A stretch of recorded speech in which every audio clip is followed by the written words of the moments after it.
Good evening, everyone. It's 5 o'clock, and I'd like to call the June 25th, 2026 work session of the Staunton City Council to order.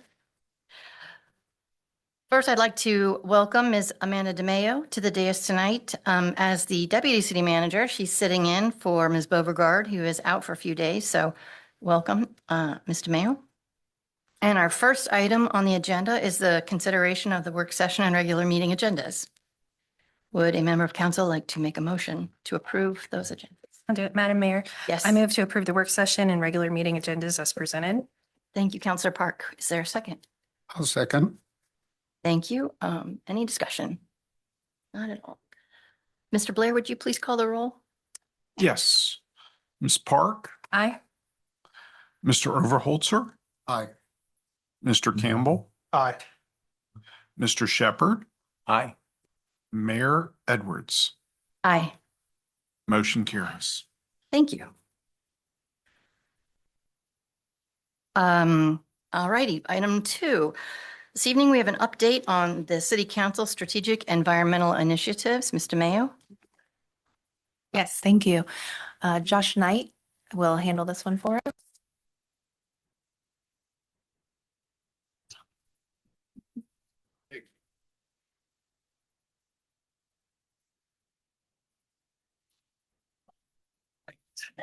Good evening, Madam Mayor, members of council. We have about 10 minutes and a lot of interesting stuff to show you, I think. So we have a lot of ideas, and I think many of them will continue to kind of come to fruition, and we'll continue to expand and grow on a lot of this. But of course, this goes back to one of the primary goals in the strategic plan, which is focus on environmental issues and initiatives, and ultimately some landfill diversion, trying to get less going to the landfill, more going to compost or recycling. And we are working toward those goals. So let me turn this on. What has been happening? Last I think I was in front of you guys was April. I've been doing a lot more talking and research and discovery. At that point, we had a chance to speak with Shenandoah Green for quite a while and Black Bear Compost. Now we've been able to dive in a little bit more with some of our staff. Really spent a good time talking with Public Works, learning more about their capacity, what they think they have the ability to kind of add on to their plate and what they don't. And then also talking with Staunton City Schools, focusing on the nutrition side of things to get things started. And then a lot of regional benchmarking as well. Spent a good hour talking with Harrisonburg Public Works, trying to get in touch with Waynesboro about a composting backyard program that they're using. And then Winchester and the town of Vienna as well. So pretty broad brush there, but a lot of people doing very similar projects and trying to work out the kinks and trying to steal from some of them. So here's kind of the quick breakdown of what we're doing. The first part here, and I know you've heard about this, is really kind of optimizing the logistics at the recycling center. And the first big part of this is going to be ultimately getting a new trash truck for refuse, and then they'll be able to take an old one and use it for their #1 plastics. I did learn today, I did not know this stat, it takes about a year to get a new trash truck these days. So not as bad as a fire truck, but apparently it could be some time. But that is part of something they plan to do as we enter the new fiscal year. So hopefully it's faster, but I was told not to get too excited too quickly. We'll dive into more of it, but targeted micropilots, the two that we're really pushing here to get launched by August, will be our composting, and we'll talk more about where and how, and then the cigarette butt recycling through TerraCycle. It's not a big diversion, but it is one of the #1 pollutants picked up by Shenandoah Green, so I still thought it might be a good place to start and see how that goes. Ground level education, that is going to be probably the biggest part of this, is really getting people wherever they are, whether it's on social media. I'm sure we'll get some media pushes out of this as well. And then also a lot of signage, I think, will be a big part of it. And then on the website, gives us an opportunity to really push some transparency, a lot of data. Alex has been, there's Alex hiding in the back. He has done an awesome job getting some of this data already on the website and now just finding ways to make it more user-friendly. And I'll show you some examples here as we dive in. So here's the big problem with #1s. They haul them 3 times a week in one of these giant beds there, and basically Public Works said we're pretty much hauling air. And what they would love to do is take that from 3 times a week, basically down to about 1 time every 9 weeks. So it's a huge difference, a big time saver as well. And ultimately, that's a savings of about $3,500 to $4,000 a month. Again, that requires buying a new trash truck, so that's clearly at a cost, but that's something they need to do and need to replace anyway. So this is a great way to use it. Right now, they do that with cardboard. So, and it's a really successful part of the program over there as well. The micropilots, composting at the recycle center. I was really pushing, Public Works really kind of wanted to stay away from the recycle center to get things started to see how the community would react, because there's a little bit of a fear that it will become something that they have to manage and they have to keep an eye on and stop contamination and that sort of thing. We're going to try our best to solve a lot of that with signage and with education. But Shenandoah Green said pretty clearly, hey, we do have people that do this at the farmer's market, but we have 2 bins and they rarely ever fill up. Where we always fill up is at the recycle center. We'd love to see more there, and we'd love to see them open whenever the recycle center is open. It probably will come with challenges, but I think it's something that we should try, and that is the plan over the next month. So it's the highest volume that they have, and right now there's some confusion. I think a lot of folks that go think it is a city-operated thing and are surprised when they show up not during those 4 hours that Shenandoah Green is there, and they can't drop it off. So we're going to meet the customers where they are. We're going to try with a lot of signage, almost to the point where it might seem a little obnoxious. But one of the things I saw from Vienna was just this idea of, if you're in doubt, throw it out. Don't try to wish it into compost. Put it in the trash can. And I think that's how I want to start. It's like, is it an apple core? Is it a banana peel? Yeah, these things are obvious. Let's make sure we get those in. Let's not guess on, I wonder if this plastic cup counts as something you can compost. And I think that's kind of the direction we're going to start, and then ideally build from there. So starting with 2 bins funded from the $15,000 set aside to do some of these pilot projects. And the hope there is that we'll have this in place by August and better hours for people to be able to do it. Sorry, I'm going to go fast. I only have 10 minutes. I didn't realize that. So, Sorry. Cigarette butt recycling program. Again, the #1 pollutant collected during cleanup days. The plan here is to start with 2 to 3, just to get an idea. Had some concern from Public Works that these might be vandalized or damaged or dumped out. So they really wanted to kind of start small and see how they go. Unfortunately, there's a lot of places, even where there are ashtrays, there's still a ton of cigarette butts on the ground. So you can put them there, but it doesn't necessarily mean that it's going to work. So we kind of wanted to start small and give it a try. They are not cheap, but ideally heavy duty. And the hope is that once they're filled up, we'll be able to empty them, and you actually ship them back to this company called TerraCycle. They give you free shipping, you send it to them, and then you know it's getting recycled. So not only ideally does it keep things cleaner, some branding on them as well, but ultimately it's something that after we buy the units, there's really no cost to the city. How are we going to do this education? A lot of social media, a lot of videos, simple things even. One of the biggest confusions at the recycle center is #1s versus #2s. Talking with Michelle quite a bit, and she's like, it's as simple as it's as clear or transparent as a Mountain Dew bottle, I'll take it. Anything darker, I can't. So it's like simple messages like that. They have a magnet there, so you can see, is it aluminum or is it steel? Is it something that should go in this bin or that bin? Things I just don't think many people realize. And then a big part of it too is explaining why choosing to throw away is so expensive.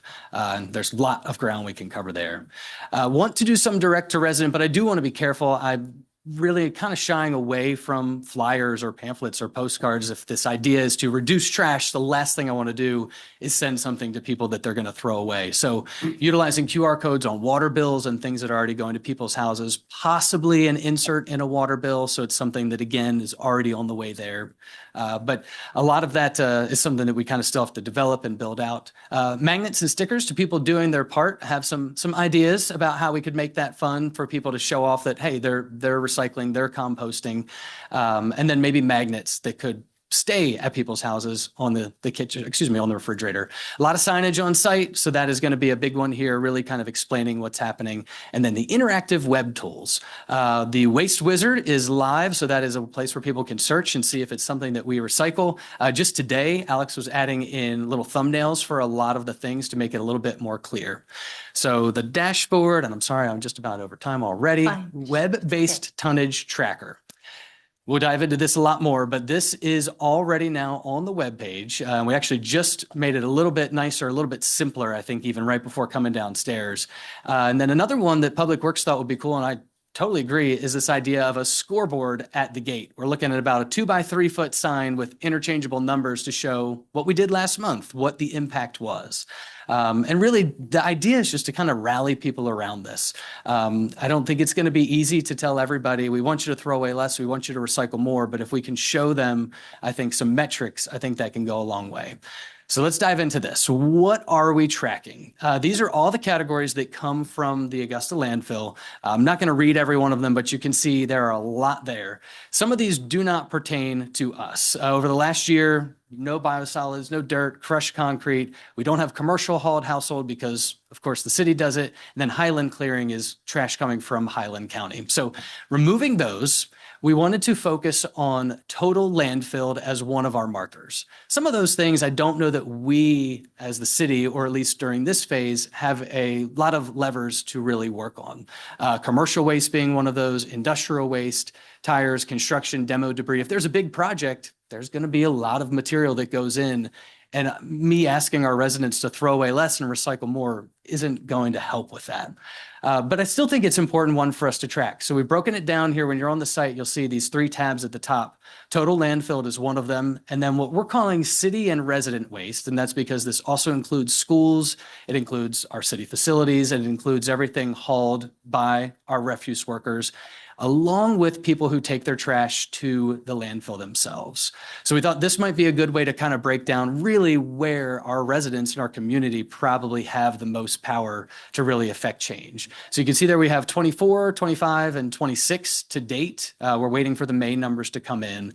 And then the last one here, this last tab, is what's been diverted. It's kind of neat that GH wood waste, that is government hauled wood waste, we're the only locality of the 3 that actually does anything like that. So when you're looking at the full report, this doesn't have Augusta County or Waynesboro, but it's just us. So it's kind of neat. They had to make a row for us because of the program. And it's often several tons. It's about, on average, I'd say 7 tons that are going. So this one adds all those up. And you'll notice here, that dark blue bar isn't quite where we want it for this year in a lot of ways. So I think this is a great way for us to see what's going on, and then kind of take a deeper dive, what we can do, what we can change, what we can influence, and what we can't, of course, as well. So far, our diversion goals, where are we going with this? 2024, we are just about over 10,600. 2025 was down a little bit, maybe from the cans. Sometimes you can't really point to exactly why that may have been, but this is the city and residential.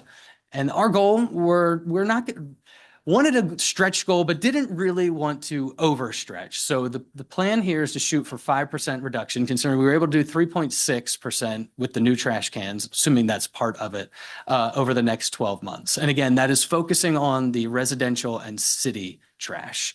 And a lot of it, again, is going to be through education and just really trying to get people excited about doing their part. The plan is to try and make this a little bit of a splash when we kind of get everything going. Jeff and I were talking, this was an idea he had, and I think it's great to run with. And it gives an opportunity to kind of show off the new compost bins, talk about the new schedule, their availability, and just some of these different projects. The plan right now is early August, the week before school goes back. And that is also in line because I'm really hoping to get some student volunteers who might be able to come out on Saturdays to help explain the composting. And it's their busiest day by far at the recycle center. So it's a great opportunity to have somebody man those bins on a volunteer basis. And I think that's it. So there's a lot. If you guys have any questions, I'm happy to answer. I apologize. I was finishing this up today after a couple more phone calls. So you have it here. It is also on the website for anybody who wants to look. And those pages that we were showing, those graphs are all available as well. Excellent. Josh, I'm sorry, Mr. Knight. Is this under presentations or is it Yes. under the waste? Is Yep, it under so Public Works? The presentation is under presentations where the rest of them are, and then the graphs are on the Public Works trash page. Got it. Thank you. Any questions from council, or we can follow up with Mr. Knight? Appreciate that. This is really detailed. It's well thought out, includes a feedback loop, which I think is really important for people to see how are we doing every Right. month. Are we actually reducing the amount that's going to the landfill, which is the top line goal? That's really what we want to see. I love the idea of recruiting students as volunteers. It plants the sort of those seeds early on of the environmental consciousness and helping the city, partnering with the city in this. That's terrific. Is the goal to have volunteers at the recycling center to oversee the mulching containers from Black Bear whenever the recycling center is open and even expand the number of containers there? I think the hope would be if it goes well and we can keep the contamination low and there's a need to expand, absolutely. I don't know. I know I would have trouble getting student volunteers there during the week. So that's why shooting for Saturdays as a launching point, and then really just trying to hammer home with signage. I know it's very easy to be sign blind. And I was talking to there was a woman there when went by today and she's like, we have signs everywhere, but I'm still grabbing stuff out. And even if it's to the point where you open up the lid and on the inside of a lid, this is not a trash can, like stuff like that really will be in your face. And I hate to say hope for the best, but I think that is going to be part of it. Fortunately, Michelle at the Recycle Center is very willing to do what she can, but if you've been, she has her hands full. But we're going to have these in a place where she might at least be able to say, no, not that sort of thing to kind of get the ball rolling. But I would love to get more volunteers, but I know Shenandoah Green has a very tough time getting them as it is for those 4 hours. So I'm not wildly optimistic that we'll be able to fill slots the whole time. But using layout and signage to help drive some of those efficiencies Right. and hopefully more self-service instead of someone Yes. nannying the whole thing. And ideally also for the recycle side as well with better signage, hopefully that will free up our employees there to be exactly a little less hands-on. And that would just kind of give them an opportunity to really look over the whole site. So, Thank you, Mr. Knight. This was Thank terrific. you. cool. A lot has happened in what seems like a lot in a short period of time. So thank you for pushing all that. Appreciate it. I'm checking it out on the website right now. So on to item 3, we have an update on the tunnel and street repairs on Johnson, Byers, and New Streets. Ms. DeMeo. Our city engineer, Lyle Hart, is here to discuss that.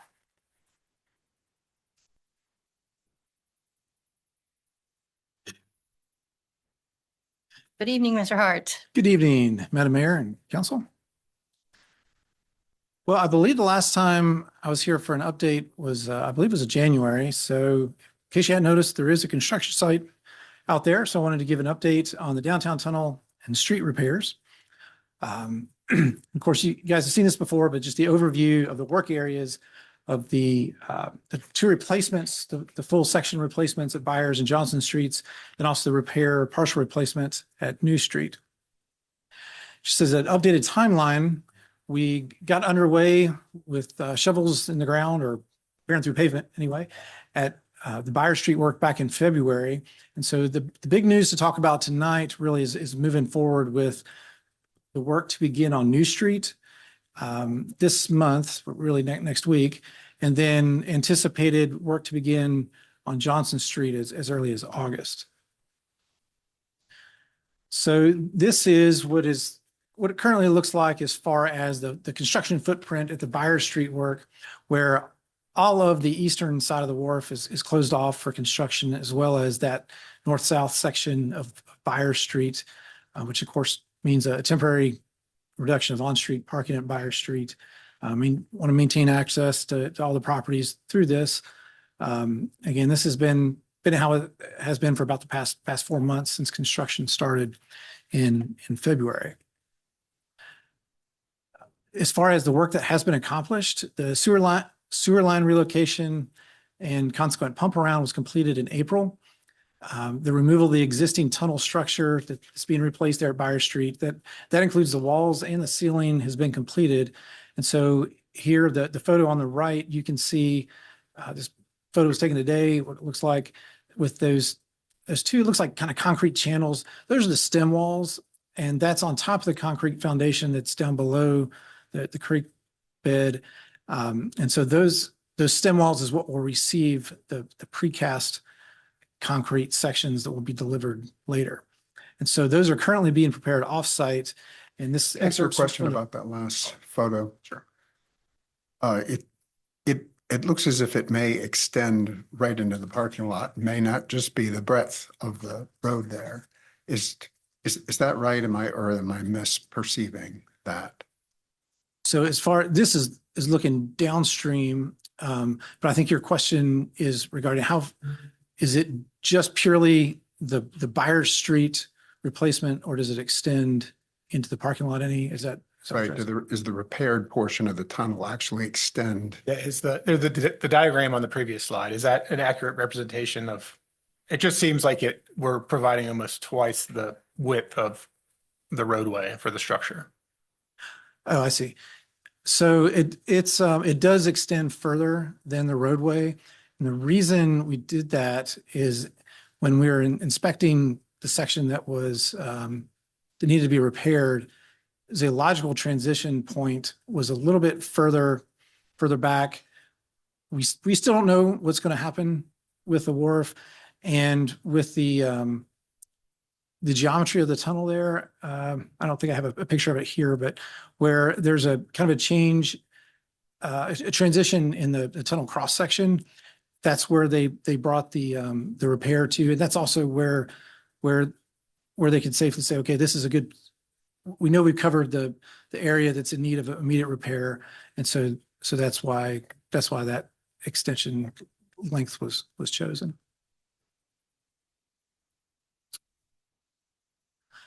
So here the purple shaded area represents the precast section that those will be delivered in mid-July and installed. And once they're put in place, they're almost 5 feet. Each one is about 5 feet long of stream length. And so they'll just be put end to end and doweled together.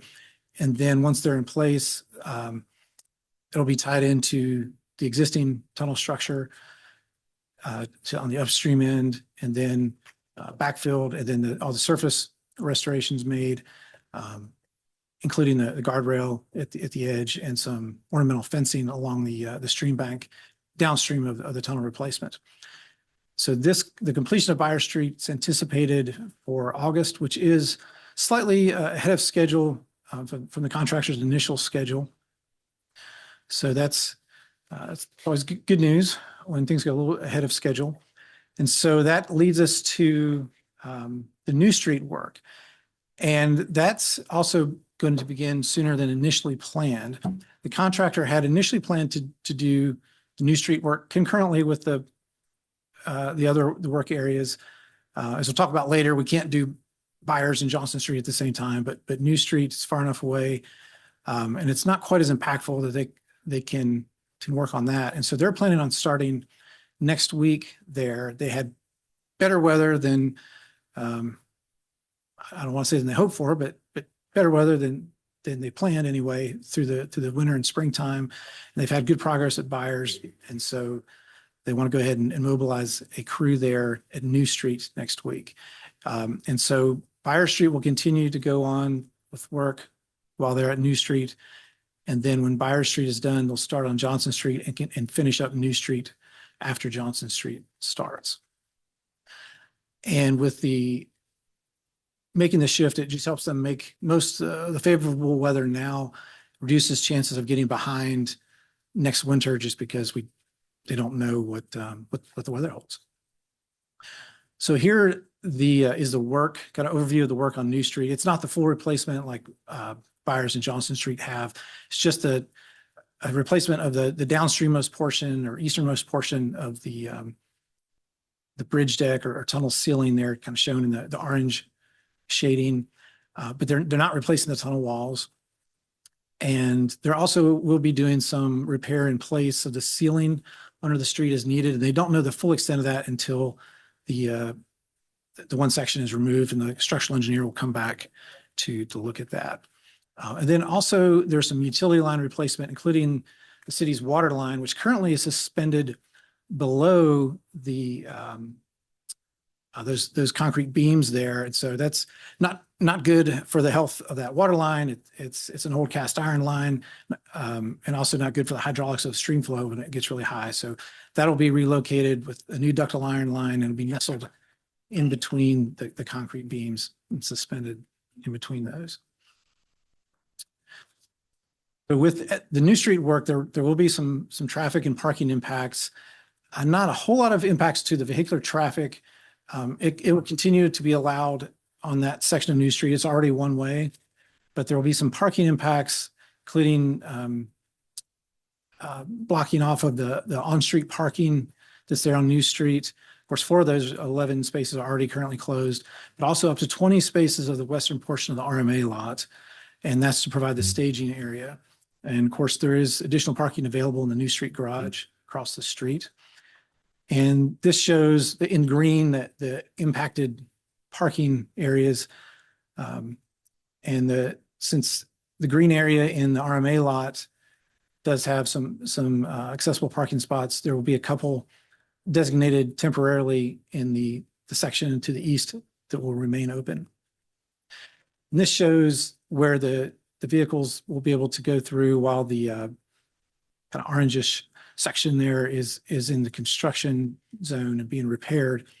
Once that section is repaired, then the crew will be able to open that and move traffic over, still keeping the on-street parking unavailable while they do the water line relocation. Most of that work of the water line will be underneath, but they will need to do the 2 reconnections topside. And so that is the New Street work. Now I'll look ahead to the Johnson Street work. First, I will mention that here in the next month, there will be a couple days where they will be doing some tree work to remove those 4 trees along in the western part of the wharf on the north side, adjacent to Johnson Street. But that'll just be for a few days. The full work and mobilization at Johnson Street, that can't start until they're all done with Byers Street. And so they will mobilize after Byers Street is done in the northern portion of the western wharf lot. I'll show you a picture here in a minute. And the Johnson Street work, I mean, it's going to close off Johnson Street. So that's going to be the most impactful phase for traffic. And Byers Street is going to serve as one detour route, and the other detour routes will also be in place. This plan sheet was included in your packet and is available on the agenda on the website and has a lot going on. So I'm going to take some time to kind of zoom in and go over a few things here. First of all, on the left is kind of the larger view, and this plan sheet was included in the contract documents and the plans. And basically, where the blue on the left side represents car routes to detour around Johnson Street. The red dashed line is for truck route detours. So zooming in a little here, you can see eastbound traffic, excuse me, for cars will be detoured to the south on Lewis Street, and then across Byers. Byers Street will be one way, and then it'll return to Johnson Street where it'll head east to get to Augusta, and the detour will end. Westbound traffic will be directed up to Frederick Street, over to Lewis, and then back south. Truck traffic, we're trying to keep them, excuse me, out of the tighter downtown streets. And so the signage is going to be directing to Churchville to the north, and then also Hampton to Greenville Avenue on the south side. With some aerial imagery, you can see a little bit more here of what's going on. First of all, the blue arrows here again represent the car route for eastbound traffic. And so it will be down Lewis, then one way on Byers Street back to Johnson. Also on Central Avenue, vehicle traffic can continue down Central as it does now. It's one way southbound, except it'll only be able to turn left onto Johnson Street. That big orange X represents the, thanks Josh, the proposed construction area and also the laydown area in that section of the wharf. So within the wharf, that area has 41 spaces that'll be used for the staging area. So those 41 spaces won't be available, plus another 4 spaces that'll be repurposed there just to allow for circulation within the western side of the wharf. It'll still be able to you'll still be able to enter, drive in and out of the western side of the wharf there at the Byers Street entrance, like you can now. But once the Byers Street is done, the majority of the eastern side of the wharf will open back to parking, except for where the yellow X is. That part will have to be fenced off because that's part of the sensitive area that's still not open for loads above it for traffic. And so just to kind of give an idea of parking availability, on the eastern side of the wharf, that'll reopen 54 more spaces that currently are not available. And also traffic will be able to circulate between the western and eastern sides of the wharf, and also have the entrance and exit on the eastern side like it was before we started construction. So at this point, the intent is to keep as much on-street parking as we can along Byers Street. Byers Street will be one way, as I mentioned, so you don't need as much width, although admittedly there's currently not a whole lot of width for two-way traffic. But we're carefully considered the possibility of leaving some spaces blocked off, particularly near the turn, just to ensure there's enough space. But with the concern about extra traffic and also speed, one thought is leaving parking spaces there helps to kind of calm the traffic some, to slow it down. Kind of a narrower place, but we don't want to choke it off at the same time. So we're gonna need to closely monitor this, and we've had our consultant do some auto turn analysis to ensure that vehicles can get through. So if we're wondering, hey, well, how many parking spaces are available? Well, during the Johnson Street work, within the wharf and along Byers Street, will have 140 spaces available, and just for reference, or it should be at least 140 spaces, probably more than that.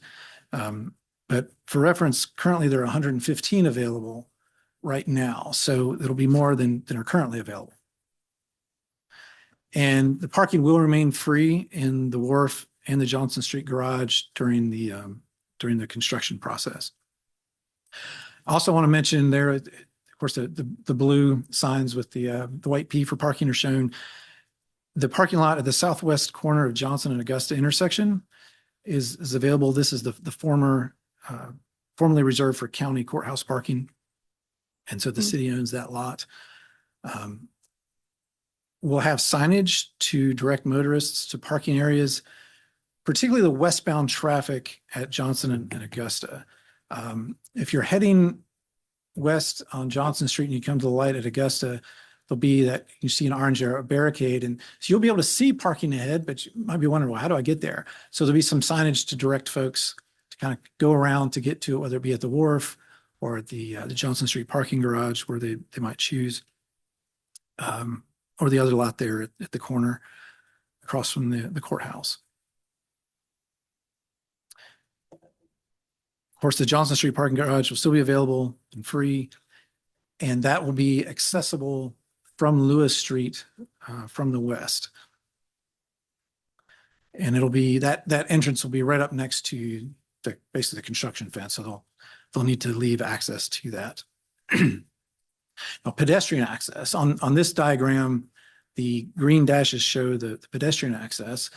And so one of the things we were concerned about was, what about folks walking down Lewis Street or maybe coming out of that side of the parking garage? Are they going to have to, if they want to go to the wharf businesses, are they going to have to go down Lewis Street or cut through parking lots? So the contractor is going to accommodate basically that yellow corridor on the west side of the construction area to allow them to get across the construction area there along the existing sidewalk on the south side of Johnson.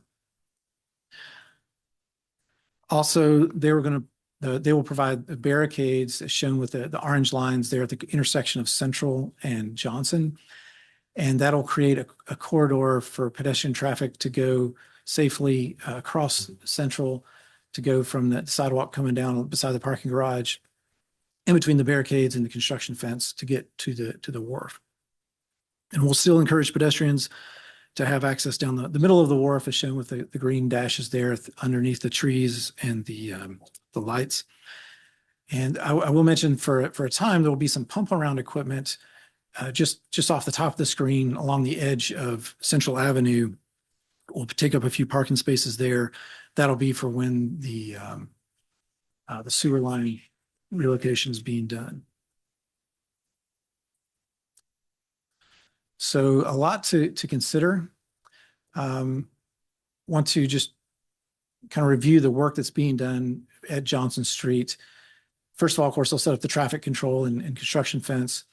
The next step will be they'll excavate part of the tunnel to be replaced, and this is to allow for the utility lines to be relocated. And the two gas lines will need to be relocated, and then also the city's water line. Currently, those go through the ceiling of the tunnel. Those are going to be buried underneath the tunnel. And then also parallel with the tunnel are two sewer lines that will need to be relocated as well. After that utility relocation, the remaining section of the tunnel will be removed. And then also, while they have it open, there's a bit of a choke point there where the tunnel comes down and makes that 45-degree left turn where there's debris that's gathered, just stones and just various debris that's washed down over time. So they're going to go ahead and remove that. They'll also have a new access point topside that will be installed when that section of the tunnel is replaced.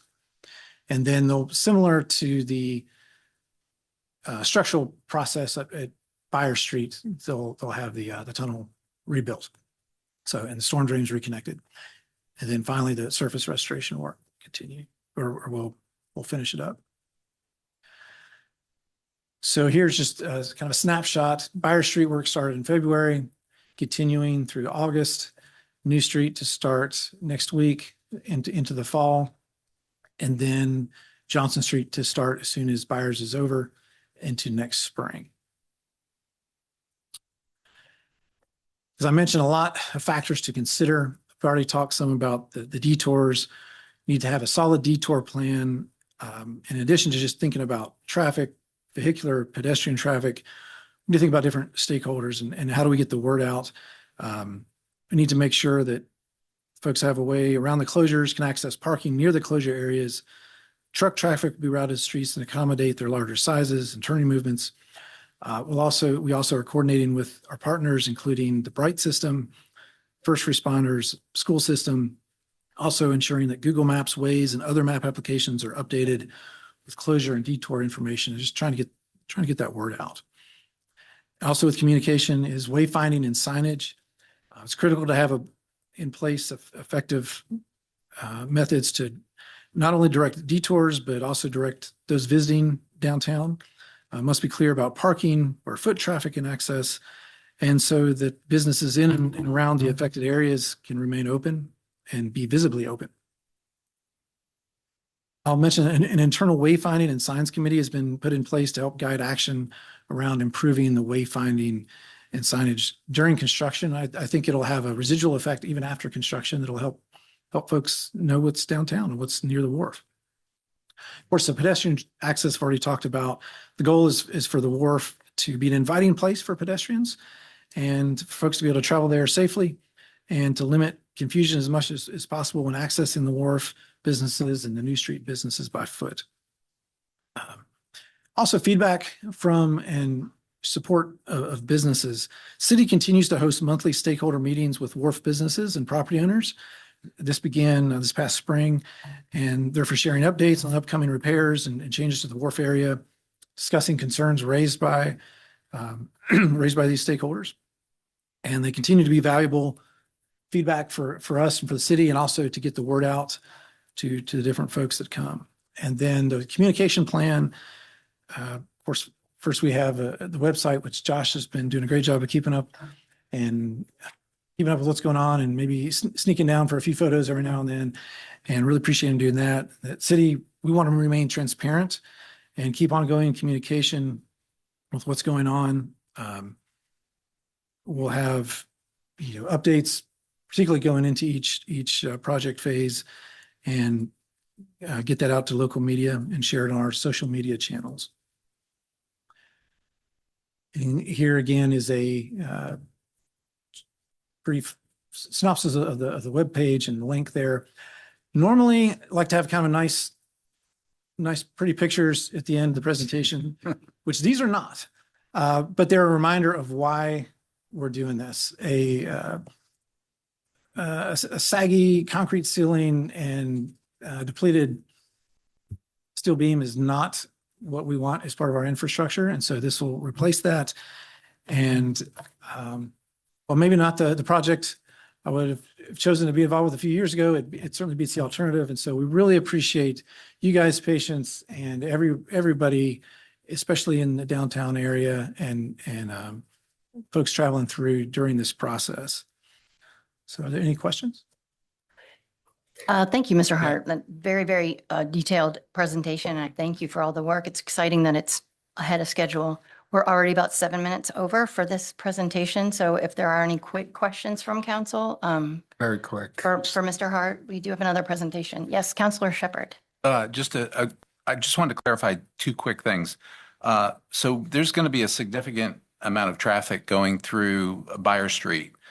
And we're adding parking to the Johnson Street, Buyer Street, that corner parking lot for public parking. So losing those parking places on there, because that's a pretty narrow street. And there's going to be a lot of traffic going through there. So there's deliveries and. Right.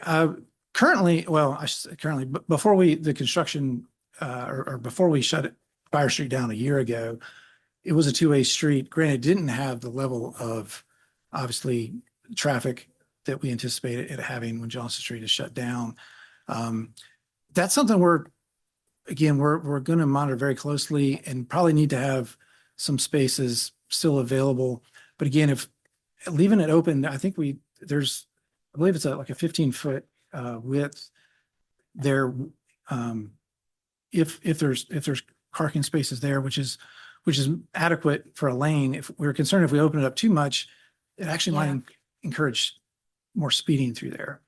But yeah, that's something that we don't have the finalized MOT method of transportation plan from the contractor yet, and so we are working out the details. Okay. Thank you, Thank Mr. you. Hart. We appreciate it so much. And if we have any other questions, we know where to find you, Mr. Hart. And I did post this presentation. It's on the website. There are great photographs and graphics. So thank you so much. Appreciate it. All righty. Well, we have next on the agenda is an update on Economic Mobility Initiative, also known as the Staunton Connect. Ms. DeMayo? Yes, we have Anna Levitt here, our Economic Mobility and Opportunity Special Assistant. Awesome. Sorry, hold on. I'm pushing Oh, escape. Welcome, Ms. Levitt. Thank you all. Good evening. Thank you. Ms. We have so much great information tonight, so thank you for being here. Thank you for letting me come in tonight. I appreciate it. Thank you, Mr. Mayor, Mayor Edwards, and council. You did note that we do have a name, and it is Staunton Connect. We didn't think EMOSA was really going to connect with a lot of people. And I apologize, Josh, do I do this or do you do this? So this is. Thank you. Okay, so I'm going to get into the update. I'll be sharing information on 4 areas tonight. We are going to talk about community conditions, what the data tells us. We are going to share what we've heard from residents and partners, how we're working to align what we're doing with what the city is already doing, and finally what we've produced so far, and then what is coming next. So there are really 2 tracks. There's an internal track and an external track, and they are both moving. So we started with a basic question. Staunton is fantastic. We got great employers, great people, great services, great education. But why are people not reaching economic security? So that was our question. And we thought to answer that, we were going to look beyond traditional measures like unemployment and build a clearer picture of what the realities are for the families in Staunton today. The Urban Institute suggests these measures specifically because employment alone doesn't tell us whether people are achieving economic stability.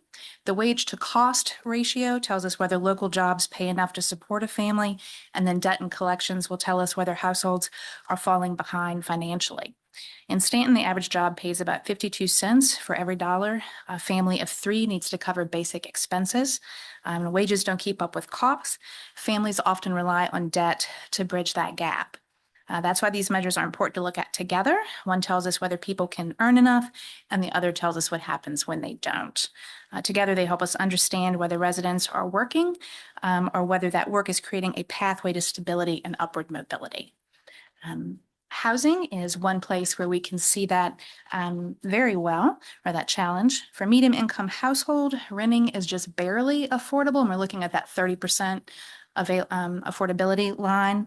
And the income needed to purchase a home in today's market is more than 20,000 above what the median income is.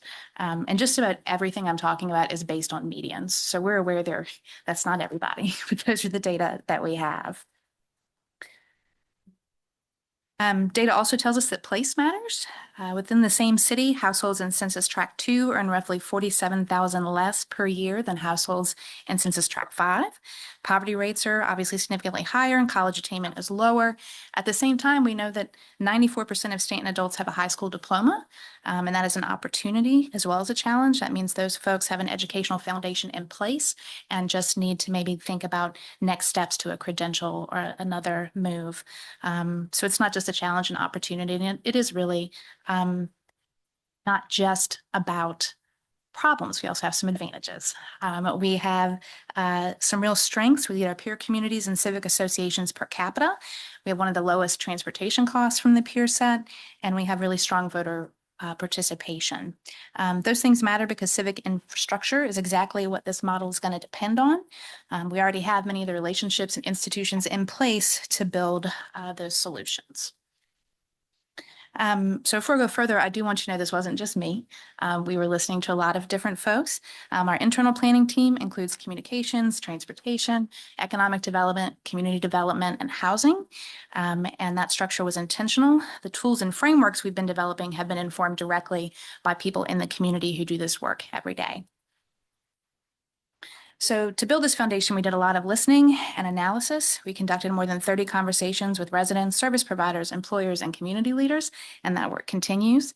We built a regional inventory of programs across the region, and then we mapped barriers across resident profiles, and I'll talk about those a little bit more as we move forward. So internally, we've established 4 gears and a foundation. So we have some initiative focus, and those you can see there: engaged learners, brighter futures, good wages, growing careers, healthy people, healthy places, resilient neighborhoods, and vibrant spaces. So those are the things, or the conditions that we think need to be in place for folks to move towards economic success. These were not selected in advance. They emerged from the data, the listening process, and the patterns we saw across systems. And then supporting all of that is that civic connection and community infrastructure as the foundation, because we just don't think any of that's going to really work if we don't have that as the foundation. Again, on the internal side, these are some of the things that we have been working on. The goal is to help the city continue to work effectively and efficiently. It includes development of an equity and economic mobility screening tool, coordination around the West End and Uniontown planning efforts, and I have joined an Urban Institute training cohort that continues through September. So we're building processes and aligning around shared outcomes. So one of the most powerful tools or useful tools we developed is the persona deck. A persona is not a real person. It is a composite that was based on those actual conditions and experiences we heard about through our listening process. So each persona represents a different household type, life circumstance, or set of barriers. And the purpose was to move us beyond thinking of just broad categories like residents with low income and move towards more practical questions.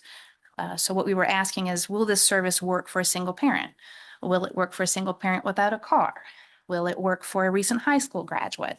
What are the options for a senior on fixed income? So really trying to narrow that focus to specific experiences. We shared those personas, and we had 17 professionals that reviewed and strengthened them. And then from there, we were able to expand our barrier inventory, adding things that we had missed. When we compare those barriers against the regional service inventory, we can identify where coverage is strong, where it is thin, and where it may be missing altogether.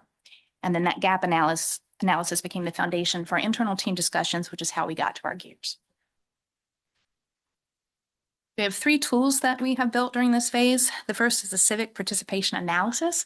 We geocoded participation data across 4 city programs, the Citizen Academy, boards and commissions, Neighborhood Watch, and Adopt a Spot, and kind of mapped it against our census tracts. Sample sizes are very modest, so it's not something we're going to make decisions with at this point, but we'll continue to gather that data. So it can be a decision-making tool at a different time. The second and third things we've created are a compounding cost analysis and a housing affordability calculator, and we'll look at those at the very end as well. So as I mentioned, there are 2 tracks of work, kind of internal and external. The external track is moving into community co-design. We are planning to launch work group of local change agents, people who already have trusted relationships in neighborhoods and communities that we don't always reach through our traditional communication methods. They're going to help us design our outreach efforts, gather feedback, and identify priorities. And the goal is deeper participation and more actionable results. So we're still very much in the planning phase for that process, and we'll keep you informed as that develops and moves forward. We are also pursuing a Virginia housing grant to support 2 additional planning tools. The first is a windshield study of existing housing conditions. And then we're also planning a vacant, I have a hard time saying vacant land buildability analysis to help us identify realistic opportunities for future development. And together, those will help us better understand both the current condition of our current housing stock and our capacity for future growth. So what we've got so far, we have a name and a structure. We've completed our gap analysis, our equity baseline has been established, and we're moving on to our next steps. So this is, the compounding cost analysis. So this is just an example of one of the things we're looking at. When you look at housing, transportation, and childcare costs combined, for lower income, single parent, and census tract 2, those 3 expenses are going to consume nearly 79% of take-home pay before food, healthcare, or any other necessities.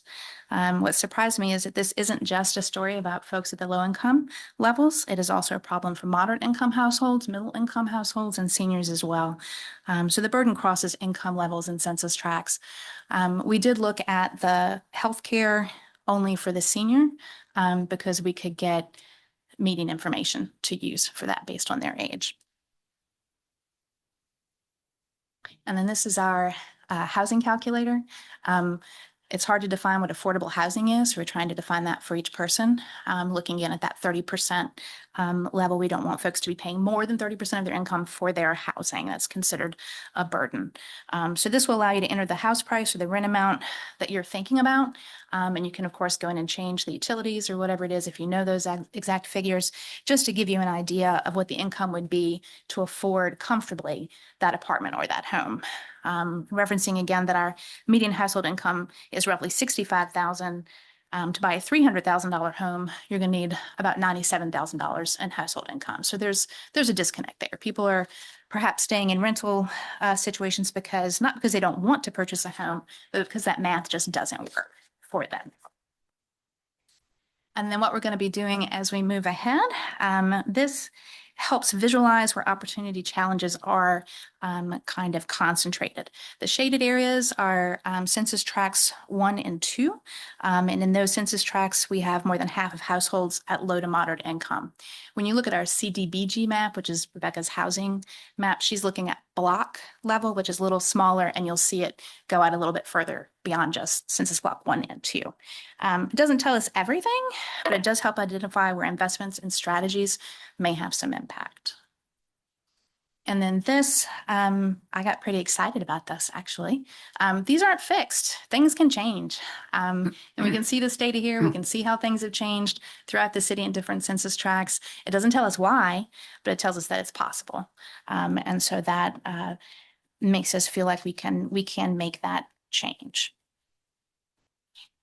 And then these are just the things we're going to be working on, most of which we've already talked about. So we're going to look at finalizing that community co-design structure, convening a local change agent work group, completing our training cohorts, and advancing the grants to get to our housing inventory. And then ultimately, we're going to have a mobility action plan that will be grounded in data and informed by community voice and align with city priorities. That's all I have. Do you guys have any questions? You're so cute. That's all I have. Yeah. I just wanted to say, first of all, like when I went over this just looking at it, the policy geek in me just celebrates the policy geek. This is so much amazing information. There's so much data to unpack, and it's just so great to have it laid out. So thank you, thank you, thank you. It's just really, and I know other people were part of it. So thank you, everyone. But it was just really meaningful, great to see it, and all the things that we're going to be able to do with it. It's just really, it's very powerful. Thank you. I appreciate the data as well. That's super helpful. The Stanton Connect web site, who's the intended audience and what's the goal for that? We're not there yet. So I know we need to have a presence, and I imagine when we do our community co-design, we're going to need to have a landing space so people know that we're here. Ultimately, I would like to do, I'm trying not to get ahead of the process. So I know what I would like to do, but I don't know what the community wants from this yet. But probably some referral information, decision trees. There are some really interesting links we can do for childcare to help people make decisions, to connect them with providers. It's for our residents to help them make connections to resources. That is, yes, that is the goal ultimately. I feel like in the beginning, it's probably going to be mostly focused on getting our community effort together to get to the mobility action plan. I hear some overlap between what you're describing and what Xavier Crockett, our new director of the Central Shenandoah District, Very much so. described in trying to connect Uh-huh. resources. So hopefully you're having. Yeah. Any other questions or comments for Ms. Levitt? Is the Urban Institute average local wage data, is that public data? And it'll tell you on the bottom of that slide where it's coming from. If you go to the Urban Institute, y'all might actually like it. You can go in and compare all different cities. What often happens with the Urban Institute, unfortunately, is that we are small. And so not all of their data points are going to be strong enough for us to use. I think that was on like maybe 2023. And again, everything's based on medians. So the up and down.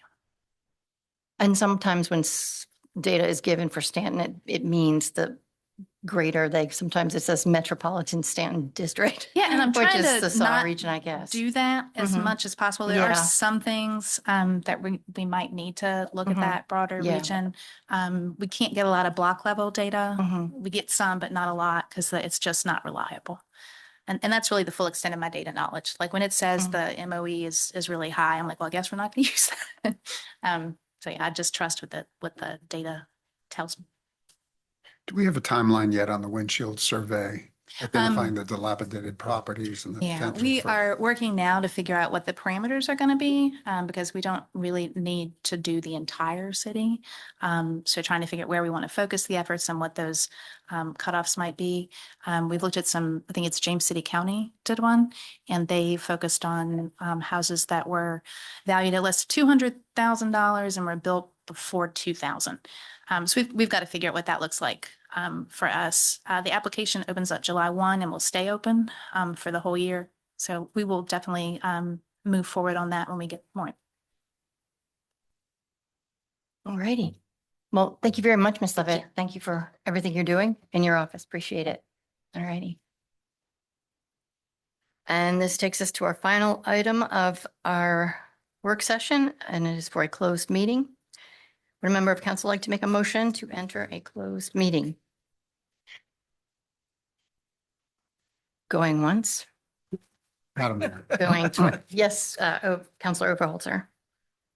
I move to enter a closed meeting for one, consultation with legal counsel, the Stanton City Attorney, regarding specific legal matters regarding to alley vacations and election law that require the provision of legal advice pursuant to Virginia Code Section 2.2-371A8, and two, discussion of the award of a public contract involving the expenditure of public funds for transportation purposes where discussion in an open session would adversely affect the bargaining power on negotiating strategy of the public body pursuant to Virginia Code Section 2.2-3711A29. Thank you, Councilor Overholzer. Is there a second? A second. Thank you. Mr. Blair, would you please call the roll? Ms. Park, Aye. Mr. Overholzer, Aye. Miss Woods, Aye. Mr. Campbell, Aye. Mr. Shepherd, Aye. Mayor Edwards. Aye. Motion carries. We are now going into a closed meeting and hope to see everyone back here at 7 PM. Thank you very much. I'll now entertain a motion to reconvene in an open meeting. Mayor Edwards, Counselor Woods, I move that council reconvene in an open meeting and certify to the best of each member's knowledge that only lawfully exempted public business matters were discussed and the only public business matters as identified in the closed meeting motion were heard, discussed, or considered in the meeting. thank you. Counselor Woods, is there a second? Second? Thank you. Is there any discussion? Mr. Blair, would you please call the roll? Miss Park, Aye. Mr. Overholzer, Aye. Miss Woods, Aye. Mr. Campbell, Aye. Mr. Shepherd, Aye. Mayor Edwards. Aye. Motion carries. Thank you, Mr. Blair. Welcome, everyone. Good evening. It's 7 o'clock. I'd like to call the June 25th, 2026 regular meeting of the Staunton City Council to order. Please stand as you are able and join me in the Pledge of Allegiance. I pledge allegiance to the flag of the United States of America, to the republic for which it stands, one nation, under God, indivisible, with liberty and justice for all. Thank you. This evening's invocation comes to us from Counselor Adam Campbell. Thank you, Mayor Edwards. In a little more than a week, our country will celebrate the 250th anniversary of our founding and the signing of the Declaration of Independence. As America's most defining foundational document, the Declaration serves as a statement of human freedom and self-government, establishes unalienable rights and equality for all people, and affirms that legitimate power comes from the consent of the governed rather than inherited privilege or unchecked authority. While societies may fall short of these ideals, the Declaration provides a standard against which progress can be measured and a goal towards which citizens can strive to expand the promise of liberty and opportunity. It calls each generation to continue the work of building a more just, fair, and inclusive nation. The Declaration is ultimately a testament to the belief that people can shape their own destiny. It inspires us to value freedom, exercise responsibility, and participate in the ongoing work of the democratic experience. Its message transcends its historical moment, reminding us that the pursuit of liberty, equality, and human dignity is an enduring endeavor, one that requires both gratitude for those who came before us and commitment to those who will follow. I hope everyone has a safe and wonderful 4th of July. Enjoy Stanton's Happy Birthday, America, if you are going to be in town. But I would also encourage all of us to take some time over the 4th of July weekend to reflect on the words and ideals of our Declaration of Independence as it continues to light a path towards a future guided by courage, principle, and hope. Thank you. Thank you, Counselor Campbell. Appreciate that. Well, I have a mayor's report this evening that I am going to hand over to our Happy Birthday America committee. And I would love to see who is going to speak this evening and what you have to say for us. Good evening, welcome. Good evening, Yes, sir. Madam Mayor and Council. It's an honor to be here. My name is Langdon Reed. I'm here on behalf of Happy Birthday America, as well as Wilson Fairchild, along with our president of Happy Birthday America, Andrew Dietz. And we were asked to maybe share some information for what our event looks like for this year. Andrew's going to do that here in just a minute, but I was out of town when when council approved this event here about a month ago. But anyway, I wanted to come tonight and just to briefly say again that this event is it's personal for us, and it's a nice thing for the Reed family, for the Statler family. And just a brief history, this was started by the Statler brothers in 1970. And it was a way for them to wave the flag, and we're always honored to wave the red, white, and blue for our country. It's a small town, big time celebration, and it has been that way for going on, I guess, 57 years now, if my math serves me right. I should have done that before I got up here. But anyway, so they stopped doing it in 1994. The Statlers did it for 25 years, and the celebration has been going on ever since. And my cousin Will and I got back into it about 9 years ago and created HBA, our nonprofit organization. And so again, it's always we cannot put this on without the support, the cooperation, the partnership for the city and every department, from fire department, police, and tourism. And I know whenever I start listing somebody, you're going to leave somebody out. I apologize, but all of the branches that come together to support us and what we're doing. And so not only can we not put it on, we can't put it on successfully. And it has grown every year. And it is, again, a way for us to embrace this legacy and give back to the community. And it's a family-oriented event. And so anyway, I just wanted to say again, thank you all on behalf of us. It's always an honor to do it for Staunton and for the community. So with those words, we do have a few things going on. It's going to be a big time this year. Again, we got a lot of things in our favor it's on a weekend, Yeah, the I 3rd know. and the 4th, Friday and Saturday. So that's good. The 250th, people love celebrating round numbers. So that's happening this year. And our special musical guest is Jimmy Fortune, who was with the Statlers for about 21 years. And so it's really, I just wanted to say personally on the music side of it, from him, I just got off the phone with Jimmy this past week. And the last time he played music in Staunton at Gypsy Hill Park in center field was in 1994. So when we called and asked if he would do this, and he said, "You bet, buddy, I will be right there." He is so excited. It's basically a homecoming for him. Yeah. And he laughed. He said, I'm gonna come do it, but I'm gonna cry. It's going to be emotional. I said, all right, it's all right. A lot of us are going to be doing that too. So something really special we have in store, and a few things for the event. We'll turn over to Andrew. Yeah, thanks, brother. Appreciate it. Thank you so much, Langdon. It's terrific. Mayor Edwards and council members, thank you so much for having us and for the time. And I can't echo those words just enough. I mean, the city is fabulous to work with to get all this accomplished. And it is a lot of work. We work all year round and have a good 25 of us committed to planning the whole year. But for this year, everything starts off this Sunday. We've got our beauty pageant over at the Parks and Rec Gym. That's at 1:00. Feel free to come out to it. It's always a fun time. And Daddy Mac's Barbecue is going to be there to have some food available. And then things will kick off with our kickoff event on the 3rd.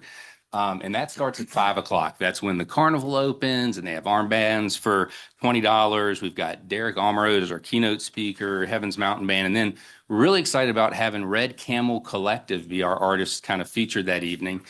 Some of you may know Heather Berry. She's been in the musical world in this area for a long time. She started this bluegrass group that has been playing in Nashville at the Grand Ole Opry.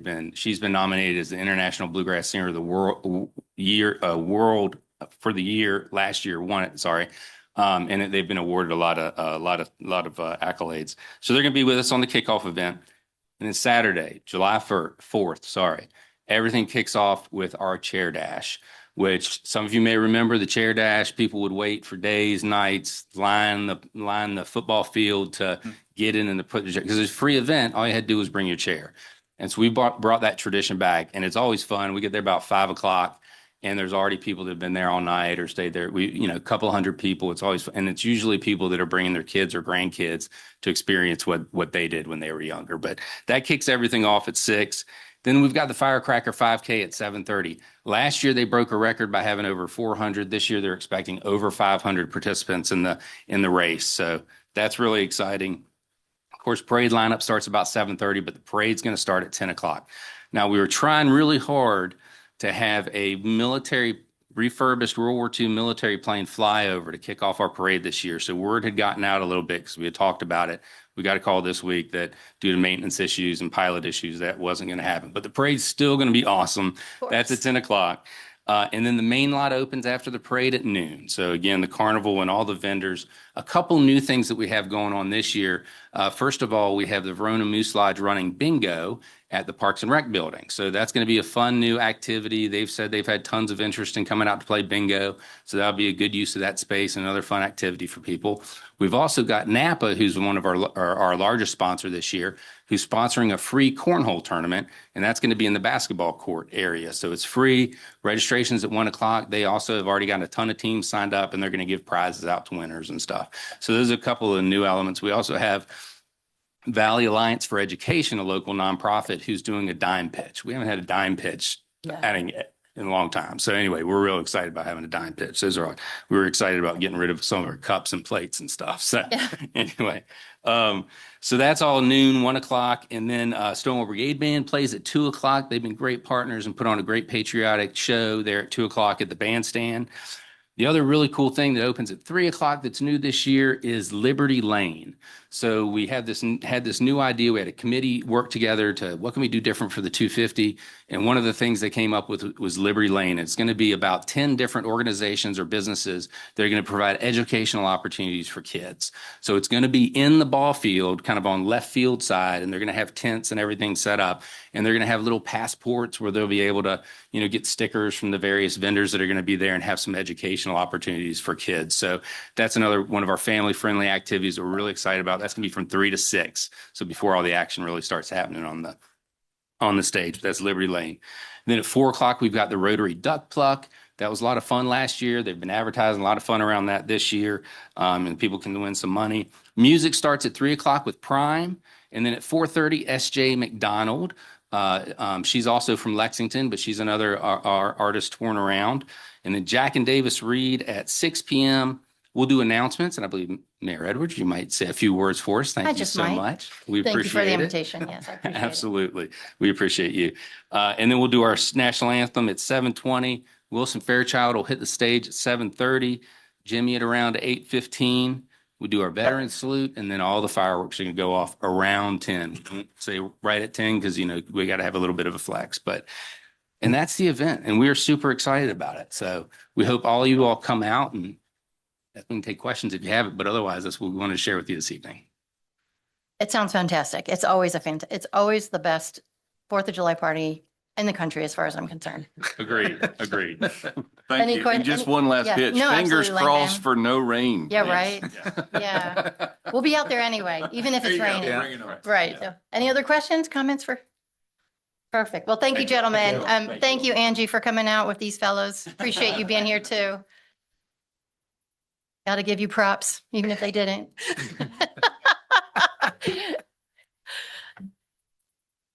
All righty. This evening, we have a proclamation. We'll go ahead and read this. We have a proclamation, and Counselor Overholtzer will be reading that for us. And this is for Lyme and Tick-Borne Disease Awareness Month. It's a little bit after the fact. It's for May, but it's very relevant. The season has begun and it's an important topic, important for people's awareness and for prevention. So proclamation, Lyme and Tick-Borne Disease Awareness Month, May 2026. Whereas from 2004 to 2018, vector-borne illnesses in humans have more than doubled in the U.S. And while Lyme disease accounts for 82% of all reported tick-borne diseases, other tick-borne diseases have become increasingly prevalent. And whereas Lyme disease is transmitted primarily by the black-legged tick found in 50% of U.S. counties, and whereas in response to this growing problem and risk, U.S. federal entities developed the National Public Health Strategy for the prevention and control of vector-borne diseases in people in 2024, and was added to the list of disease agents that have been linked to chronic symptoms by the Centers for Disease Control and Prevention. And whereas when Lyme and tick-borne diseases are not quickly and properly diagnosed or treated, it may result in severe illness, injury, or death.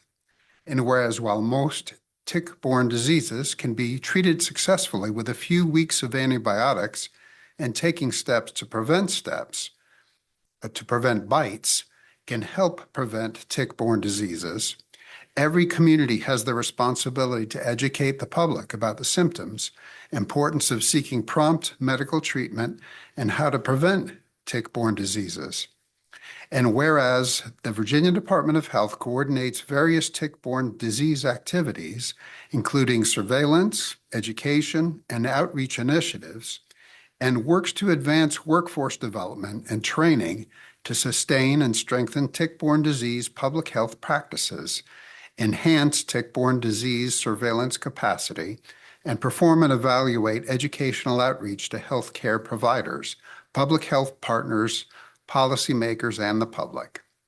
Now, therefore, be it proclaimed by Staunton City Council that May 2026 is hereby designated as Lyme and Tick-Borne Disease Awareness Month. And the City of Staunton and City Council encourages all community members to help spread tick-borne disease awareness and prevention education. Adopted this 25th day of June, 2026.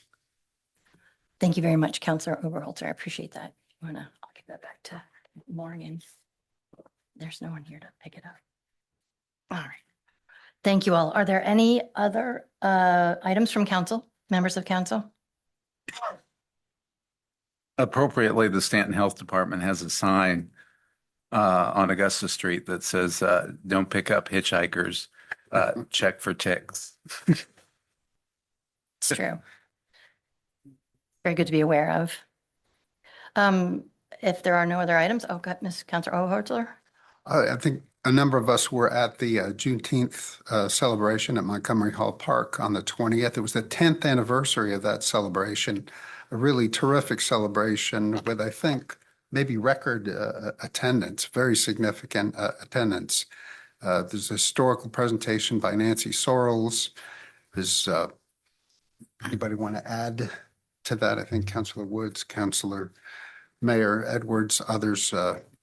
Adam was there, yeah. Adam Campbell was there. It was a great event. Very Yeah, good it was event. amazing how much it's grown. I was telling everyone if it keeps this up, we'll have to designate a field to park cars in. Overflow park. Yeah. Yeah. Well, since you brought that up, no. Hopefully we can. But Counselor Woods, do you have a report tonight for Yes. nominations? If No. anyone has, okay, so Right. from the nominations committee, no second is required. So I move that the Stanton City Council appoint the following individuals. Aaron Butler to the Tourism Advisory Board for a 3-year term commencing July 1st, 2026 and ending June 30th, 2029. Annie Matat to the Historic Preservation Commission for a 3-year term commencing July 1st, 2026 and ending June 30th, 2029.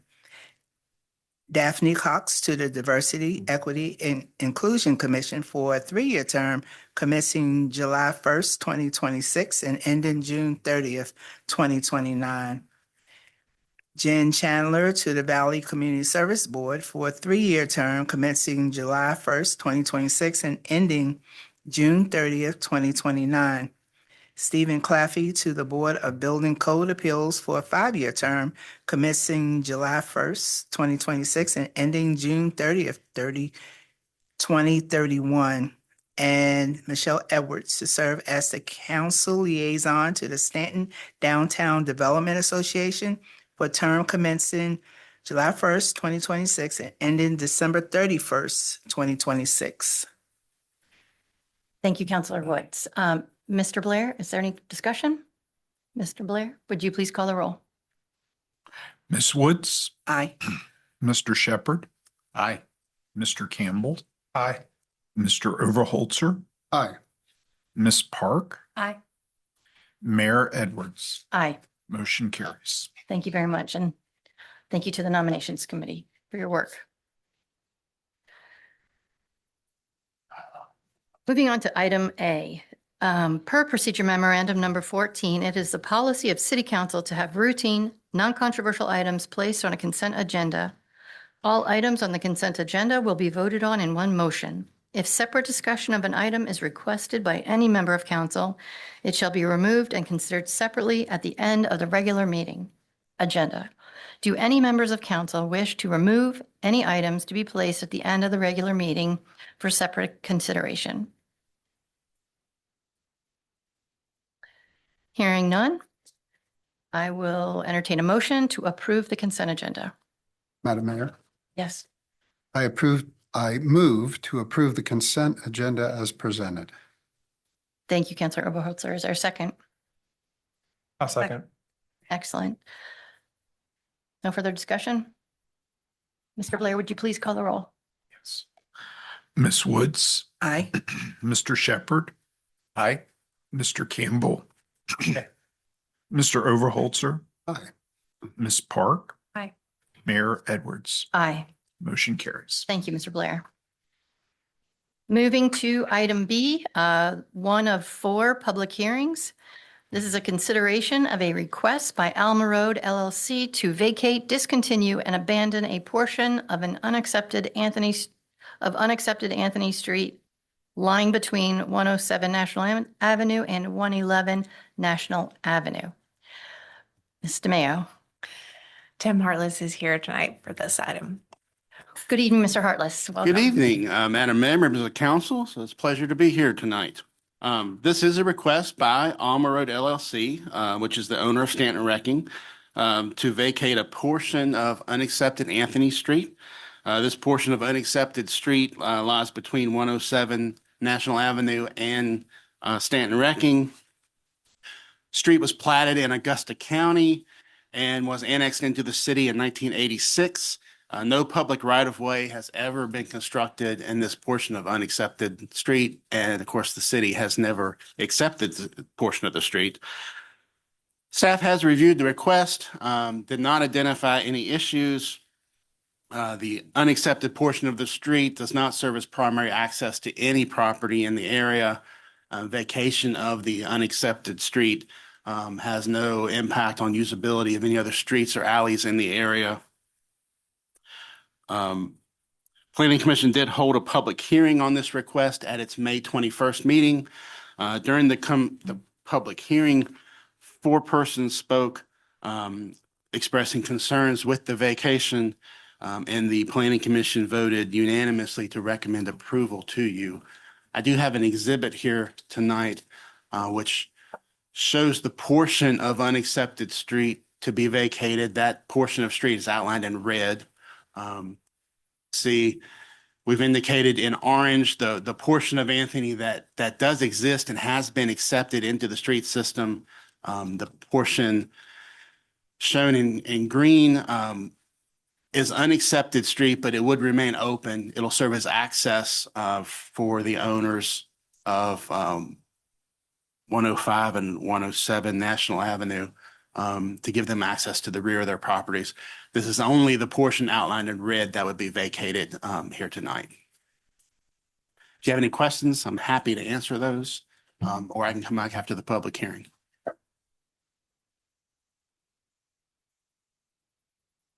No questions. We'll start the public hearing. Our applicant is here tonight. He might wish to say Oh, a couple certainly. words. Good evening. I'm Jason Almroad, own Almroad LLC. I just want to say thank you for your consideration and ask if you had any questions for me. Questions for Mr. Almarode? Thank you, sir. Thank you. We'll start the public hearing then. All righty. In a moment, I will open the public hearing for item B. This hearing provides an opportunity for citizens and others to comment on this specific agenda item. If you wish to speak, please come to the podium, state your name and address for the record, and we ask that you limit your remarks to 5 minutes. I will let you know if your time expires. If you're joining us on Zoom, please raise your hand now if you wish to speak. We will alternate between speakers in the room and those participating on Zoom. As a reminder, comments should be limited to item B. Once everyone who wishes to speak has had an opportunity to do so, I will close the public meeting. The public hearing. Would anybody like to speak? Please come to the podium.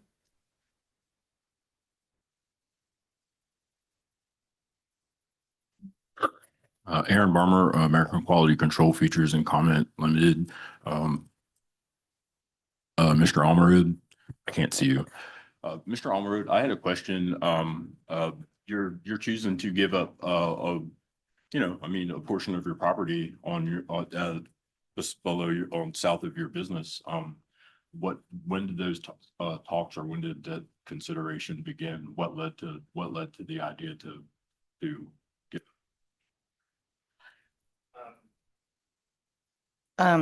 Can you repeat the question? What led him to? I was asking Mr. Almarud Right. that, I was just curious what began the idea to give up some of that property at that south edge of his business. I was just curious. It's actually the other way around, Mhm. sir. I'm trying to gain property You're trying to gain, Yes, sir. so you're trying to add that piece to your property. That is correct. Yes, sir. And that road that runs there. Mhm. that is right.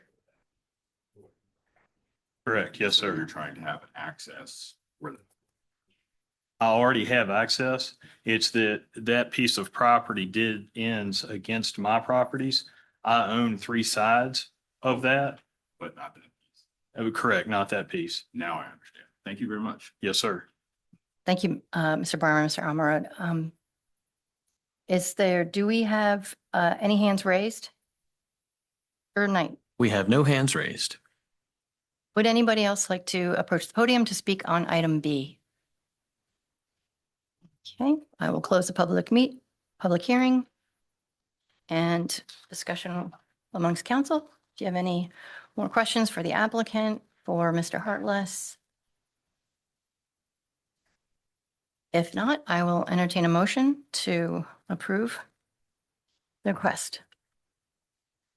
Madam Mayor, I move that council adopt the ordinance and approve the conditional rezoning as recommended by the Planning Commission. I'll second. Thank you. Is there any further discussion on this? All right, Mr. Blair, would you please call the roll then? Ms. Woods, Aye. Mr. Shepherd, Aye. Mr. Campbell, Aye. Mr. Overholzer, Aye. Ms. Park, Aye. Mayor Edwards. Aye. Motion carries. Thank you very much. Mr. Blair? We're moving on to item C. It's a long one. Item C, we have a public hearing and consideration of a request by the YMCA, the Young Men's Christian Association of Staunton, Virginia, to rezone 802 North Coulter Street from B3 Planned Business District to P1C Professional District Conditional. Ms. DeMayo. Tim Hartless again for you this evening. So this is a request by the Staunton Y to rezone 802 North Coulter Street from B3 Planned Business to P1 Professional District Conditional. This property is located on the west side of North Coulter Street, and it's adjacent to the YMCA's main campus. The property consists of a building, approximately 1,736 square feet, on a lot that's roughly 19,600 square feet. According to the city's real estate records, the home on the property was constructed in 1920, and it was originally used as a home. The Y acquired the property in 2006. The current B3 planned business zoning allows for a wide range of business uses. Any use permitted in our B1 would be permitted in B3, but it does require any new use or any change of use to be approved by special use permit. Our P1 professional district includes professional business offices, and it also allows for any use that's permitted in our R4 residential district. The applicant has proposed a conditional zoning, and they have proffered to remove the R3 and R4 uses. Those would be the two-family and multifamily uses. And only the residential use would be limited to only the R1 and R2 district regulations, which effectively would limit the residential use of this property to only a single-family dwelling. Staff has reviewed the request and has not identified any issues. If the applicant does choose to use the property for a business or professional use, then a site plan might be required. Also, a building permit for change of use may be required. Staff would need to review that request once it's made. Surrounding zoning is R2 low density residential, P1 professional, and B3 planned business. Surrounding uses include a mixture of residential, business offices, and retail. The city's comprehensive plan, future land use map designates this area as low density residential. While the zoning or the rezoning request is not specifically supported by that low density designation, rezoning this property to professional conditional would create a buffer area between the existing B3 there at the YMCA and the Food Line Shopping Center and the adjacent low-density residential zoning to the north. Planning Commission did conduct a public hearing at its May 21st meeting. During that hearing, no one spoke in opposition, and the Planning Commission unanimously recommended approval. So I'm happy to answer any questions you may have. Thank you, Mr. Hartless. Any questions for Mr. Hartless? So P1 means professional businesses. Did you say professional businesses? That's right. P1 is our professional zoning, and it allows for professional offices, mostly 8 to 5 type uses. It does not allow for any kind of retail sales operation. That's specifically reserved for business zoning. The applicant like to say, no, it's not necessary. Would you- Josh So Cole, eager. Executive Director of the Stanton Augusta Y, also at 1016 Ridgemont. Happy to be here and happy to stand behind what Tim just said. Terrific. Any questions for Mr. Law? No. All righty. Is there can you say anything about the intended use for the property? We're probably going to sell it and Yeah. make it available. So All righty. Well, thank you very much. We'll start the public hearing. I will now open the public hearing. If you wish to speak, please approach the podium and we will alternate between individuals physically present and those that have their hands raised via the Zoom platform. As a reminder, this public hearing is for item C only and is a time for council to listen. Once everyone who wishes to speak has had an opportunity, I will close the public hearing. If anybody would like to speak on this topic, please approach the podium or we'll take a call. Is there a hand raised? We have no hands raised. All right. I will close the public hearing. Any comments, questions? Any more information needed? Okay. I will entertain a motion to accept. Madam Mayor, I move that council adopt the ordinance and approve the conditional rezoning as recommended by the Planning Commission. Thank you. Is there a second? A second. Which there's no discussion. I will ask Mr. Blair to call the roll. Ms. Woods, Aye. Mr. Shepherd, Aye. Mr. Campbell, Aye. Mr. Overholzer, Aye. Ms. Park, Mayor Edwards. Aye. Motion carries. And Mayor Edwards, if I may, Ms. Park, just to clarify, the last motion was to vacate the alley, correct? Your motion on the previous item, I think you had said to approve the conditional rezoning, but on item B, Yeah, it says, and approve the condition. okay. Okay, but it's to vacate the alley. Okay. Yes. Thank you, Mr. Blair. Thank you. All right.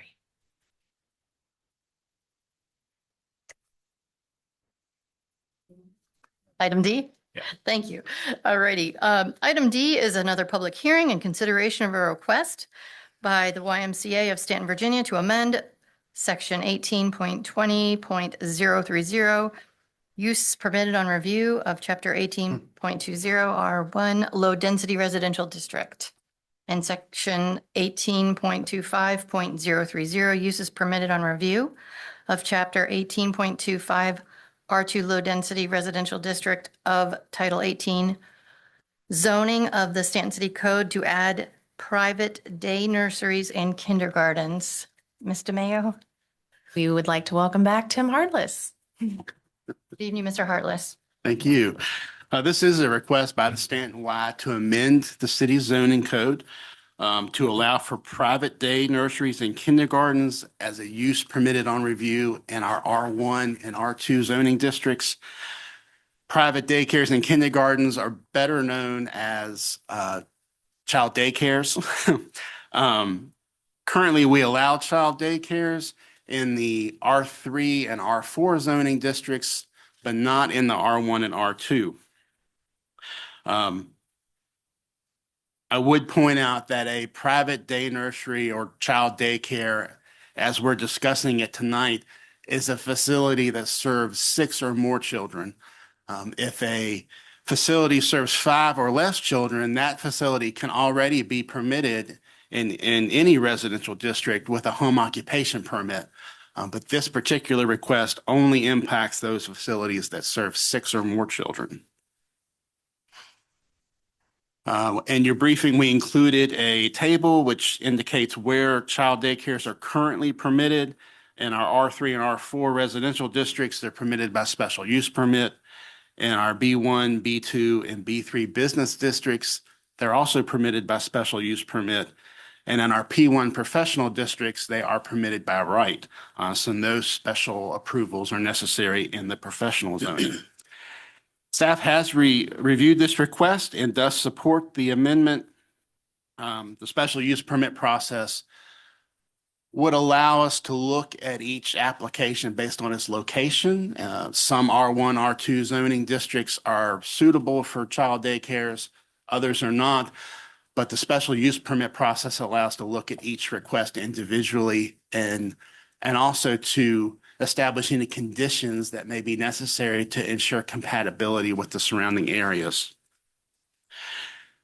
Planning Commission conducted a public hearing at its May 21st meeting. During the public hearing, no one spoke in opposition to the proposal, and the Planning Commission unanimously recommended approval. So with that, I'm happy to answer any questions that you may have. Questions for Mr. Hartless from council? All righty. Well, thank you. We'll start the public hearing. In a moment, I will open the public hearing. So if you wish to speak, please approach the podium and we will alternate between individuals physically present and those joining us with their hands raised via the Zoom platform. As a reminder, this public hearing is for item D only and is a time for council to listen. Once everyone who wishes to speak has had an opportunity to do so, I will close the public hearing. If you would like to speak on this topic, please approach the podium.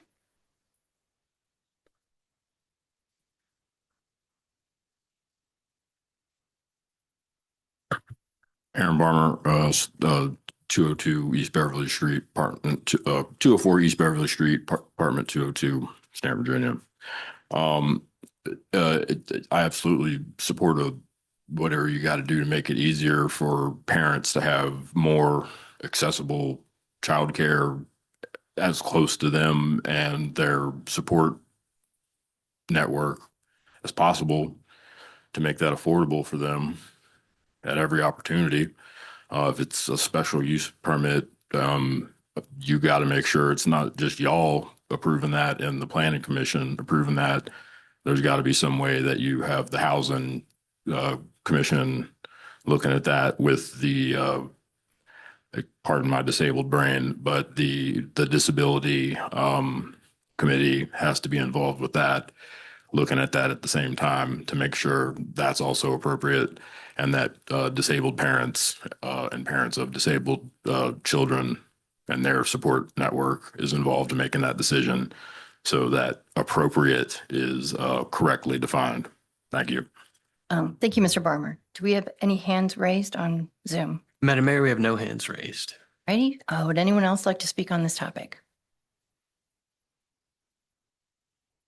I will now close the public hearing. Any more questions for Mr. Hartlett before we make a motion? All righty. I will entertain a motion. Council? Mayor Edwards, Councilor Campbell. I move that council adopt the ordinance and approve the zoning code amendment as recommended by the Planning Commission. A second. Thank you. Thank you, Councilor Campbell and Councilor Woods. If no further discussion, I'll ask Mr. Blair to please call the roll. Ms. Woods, Aye. Mr. Shepherd, Aye. Mr. Campbell, Aye. Mr. Overholzer, Aye. Ms. Park, Aye. Mayor Edwards. Aye. Motion carries. Thank you, Mr. Blair. Moving on to item E, we have a public hearing and consideration of a request by the YMCA of Staunton, Virginia for a special use permit at 575 New Hope Road under the provision of Stanton City Code 18.20.030. Use is permitted on review. Ms. DeMayo. I believe we have Tim Hartless yet again. Welcome, Mr. Hartless. Thank you. This is a request by the YMCA for a special use permit at 575 New Hope Road. The property contains approximately 35 acres of land. It's currently developed with a pavilion and athletic fields. Its zoning is R1 low density residential, and there is a considerable amount of area in the floodplain. In November of 2021, the Y was granted a special use permit for outdoor recreation and for a summer day camp.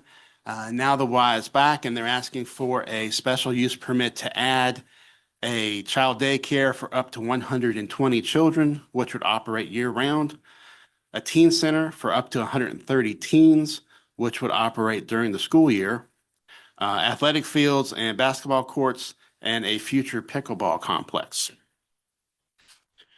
Staff has conducted a review of the request and has identified no issues. Construction of this proposed development will require a site plan. That site plan has already been submitted and is currently under review.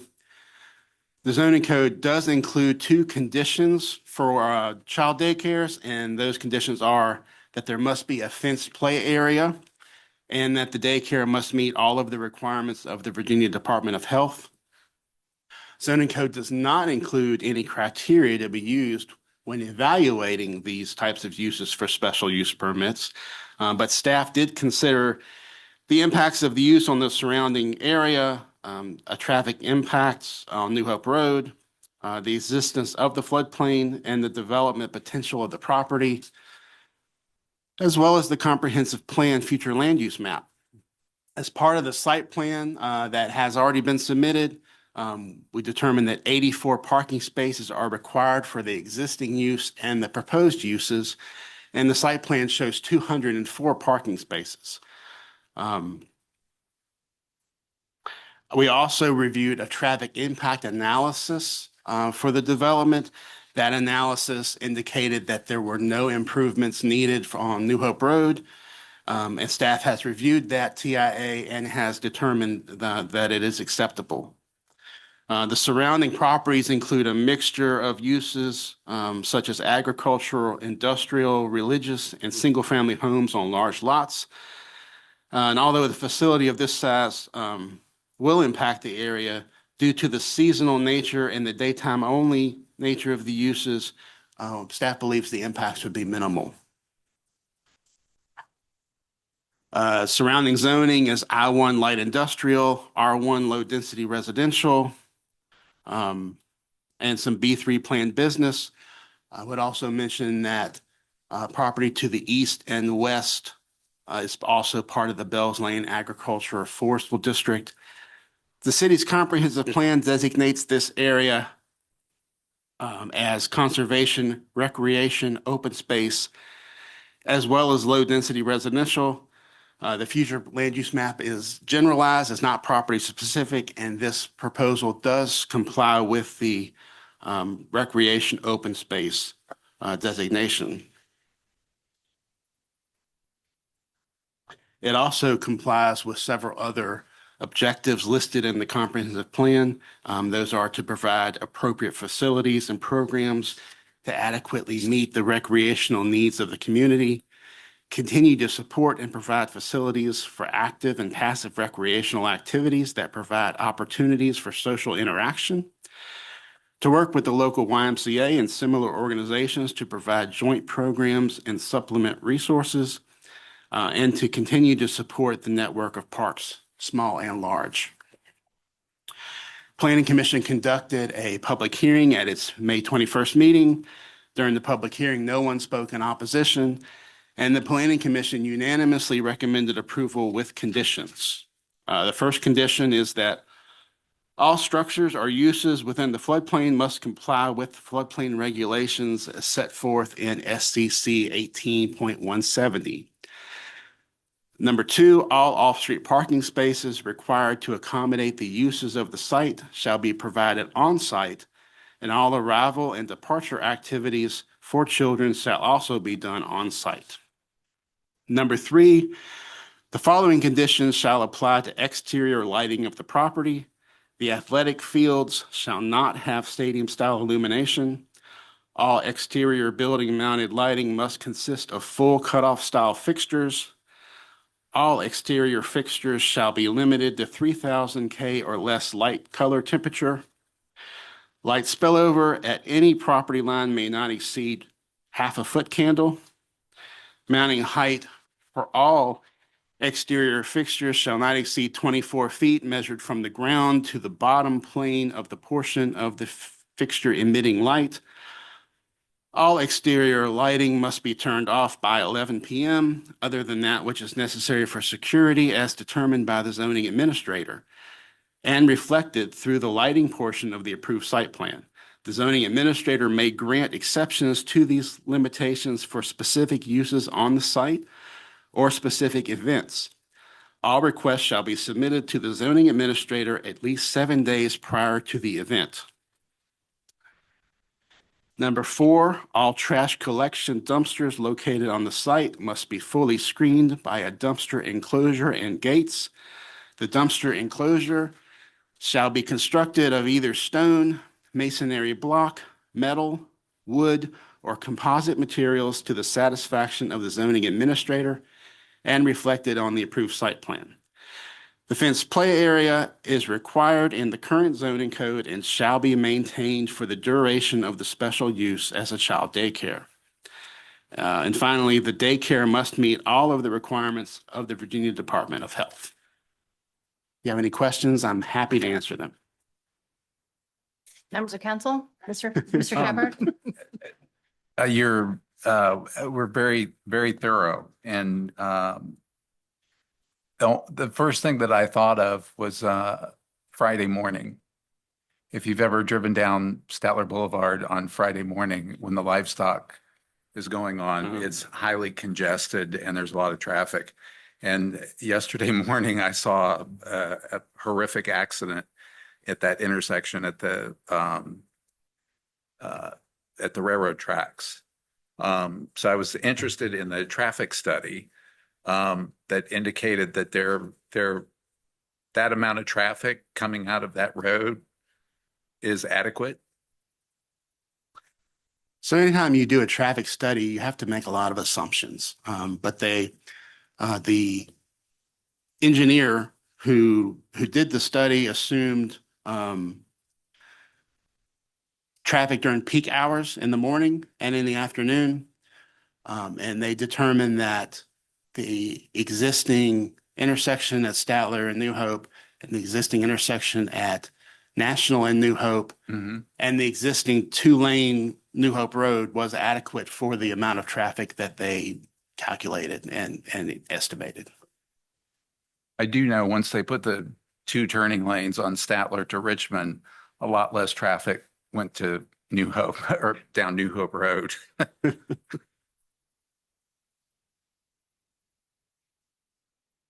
Any All right, other thank you. comments or questions for Mr. Hartless? Or Mr. Cole, either one? No? All right, we'll go to the public hearing then. Thank you. Excuse me. I will now open the public hearing. So if you wish to speak, please approach the podium and we will alternate between individuals physically present and those that have their hands raised on the Zoom platform. As a reminder, this public hearing is for item E only, and it is a time for council to listen. Once everyone who wishes to speak has had the opportunity, I will close the public hearing. If you would like to speak on this item, please come to the podium or raise your hand on Zoom. Mr. Knight, is there anyone with their hands raised? Madam Mayor, we have no hands raised. Thank you, Mr. Knight. If there is no one wanting to speak in council chambers, I will close the public hearing.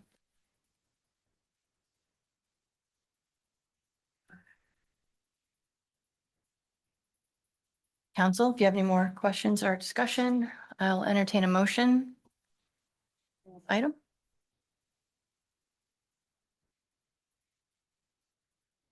Would somebody like to make a motion on this item?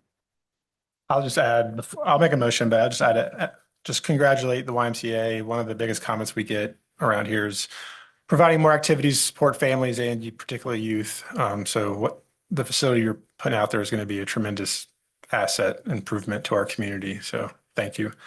It is. Thank you for making that comment, Mr. Counselor. So with that, I will move that council adopt the resolution and approve the special use permit with conditions as recommended by the Planning Commission. I'll second. Thank you very much. With no further discussion, I'll ask Mr. Blair to please call the roll. Ms. Woods, Aye. Mr. Shepherd, Aye. Mr. Campbell, Aye. Mr. Overholzer, Aye. Ms. Park, Aye. Mayor Edwards. Aye. Motion carries. Yes, thank you very much, Mr. Cole, and thank you, Candace, also, and thank you for being here and representing. Good luck. It's been a long road, hasn't it? Good. Oh, sure. Wonderful. All righty. This takes us to, I believe, are we on the city manager's report? Thank you very much. And Mr. Mayo, what do we have for this evening? I'm just going to provide a quick update on the See You on Beverly demonstration project. First, to thank everyone who shared their thoughts with us. Community feedback is the entire point of this trial, and we're incredibly appreciative for the more than 800 people who have already completed the online survey. Just to let you know, the demonstration elements will remain in place through the weekend. Dismantling and removal will take place early this coming Monday morning on June 29th, ending a couple days before the official end of June allows our city crews to safely remove the infrastructure while the street bollards are already up from the weekend's shop and dine out event. Because this teardown work is happening, just note that Beverly Street between Augusta and Market will remain closed for a few extra hours on Monday morning. The street will not reopen as early as it typically does following shop and dine out. So just plan your morning commutes and downtown deliveries accordingly, as the bollards on Lewis, Central, and half of Augusta will be removed by 7:30 a.m. This project remains open through June 30th, and we encourage everyone to keep sharing their input. That's all I have tonight. All righty. Well, thank you very much, Mr. Mayo. This leads us to our final item on the agenda, matters from the public. This portion of the meeting is set aside for council to hear comments from citizens and others on a wide variety of topics. A copy of the City of Staunton's Matters from the Public guidelines is available in paper form at the desk by the side door and online on the City of Staunton's website. We ask that you please familiarize yourself with those guidelines before speaking. If you would like to address council, please come forward to the podium or raise your hand on Zoom. When it's your turn, please state your name and address for the record and limit your remarks to 5 minutes. I will let you know if your time expires. As a reminder, this is a time for council to listen. If you're seeking a response or a follow-up to your question or comment, please speak with either the Deputy City Manager, Amanda DeMeo, or one of us following the meeting. If you would like to speak and address council, please come to the podium or raise your hand on Zoom.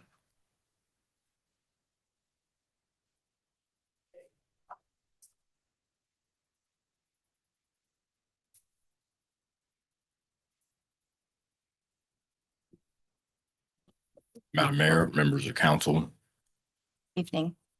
assembled city officials, residents of Staunton, voters. I'm Aaron Barmer, also speaking in my professional capacity as what y'all gonna have to live with from now on as the Black and disabled press in the Shenandoah Valley, Augusta and Waynesboro region, the SAW, baby.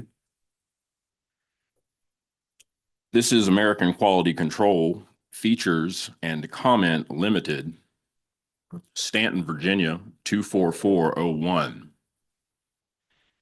And we've been incorporated since, I suppose coincidentally, if you believe in that sort of thing, May 4th, 2026. Incidentally, the same date of the imperialist aggression against students agitating against imperialist aggression in Vietnam at the campus of Kent State University, wherein 4 U.S. American students were murdered by U.S. American soldiers right here in the United States. Total coincidence, I'm sure. Nonetheless, I'm holding in my hot little hands right here. I framed it. City of Staunton, Virginia, 2026 Business Professional and Occupational License, account number, expiration date, 12/31/2026, business type, business license, business category, business service, signed by Rick Johnson and Maggie Reagan. American Quality Control Features and it cuts off because I got a long business name. Got my address, same one I said when I walked up here. Be it known, yada, yada, yada. Said all that to say that when a nigga walks across the street of a city office that he has in his 25 years of living in the city and being a net positive to his community, a city that is drenched in the blood and ichor of Jim Crow, slavery, and the ignominious, toxic positivity of white hegemony and white supremacy, such as it is, down to this very hour. And this carpetbagging coward who happens to get elected into town by people who think a change is going to come, by somebody who says, I care about this town, yet turns out to be somebody who is possibly the most fragile and ignorant white man I've ever met. And that's saying a lot in my 49 years. Take that in. Because I sought out under my own power and have since been diagnosed by a very reputable practice just over yonder in Charlottesville, and have learned after 49 years in this Commonwealth, this Jim Crow slave ship, plantation motherfucker, that I am in fact autistic, ADHD combined, disabled as fuck with multiple sclerosis, right? And so when Commonwealth's attorney, John Brantley, alleged victim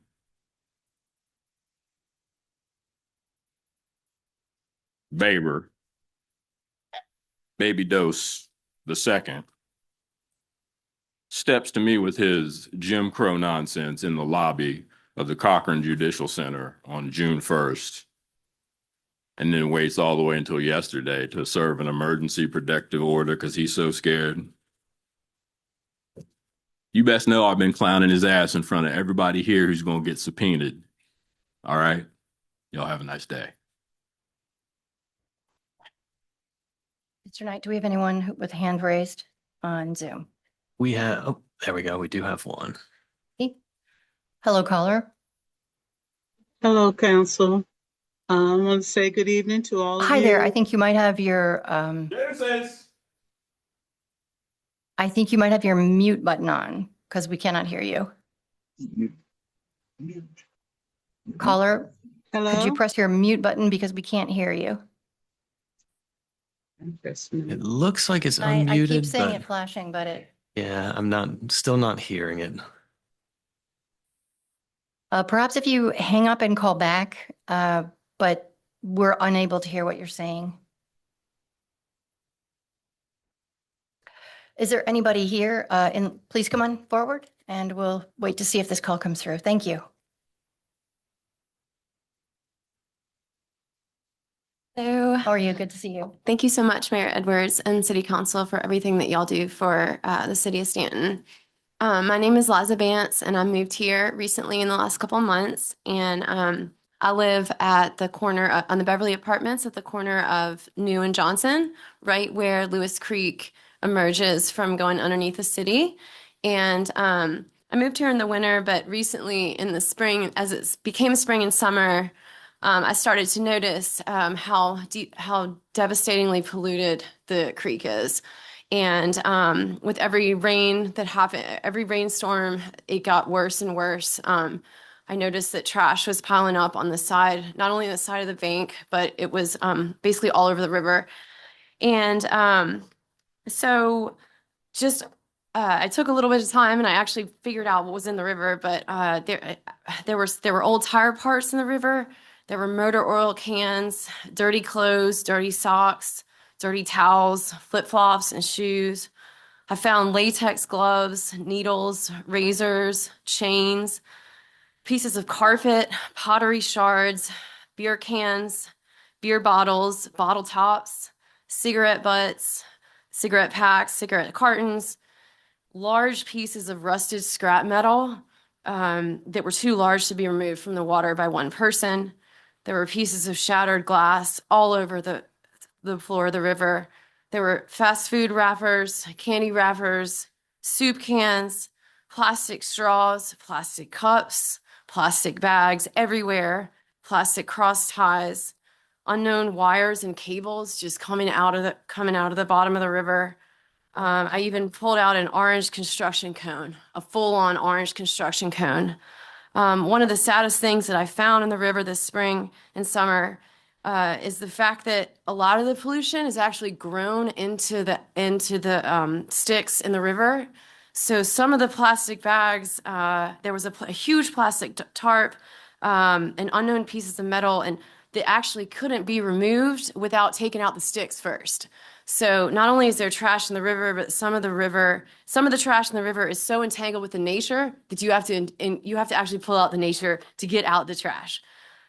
So move into such a beautiful town like Staunton. It's so gorgeous. We're one of the tallest towns in the Upper Shenandoah, and to have such a gorgeous town, and then to realize how much we have either people upstream or I don't know how all this trash has gotten in the river at this one place where I live, but the sadness of realizing how the city is so beautiful, but then the rivers are so important to the earth, and for God to have created such a gorgeous creation, and for us to be so unenlightened and unconscious as humans.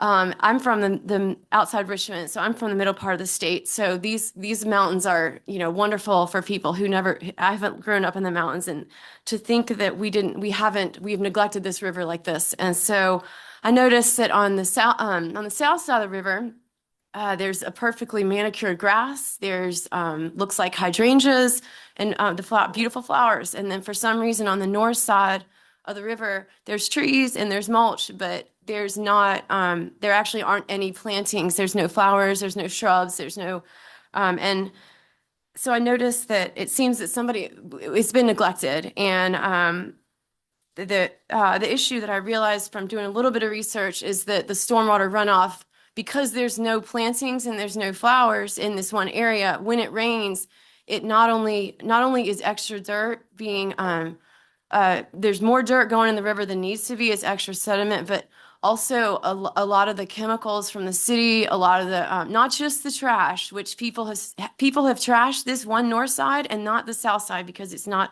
planted correctly.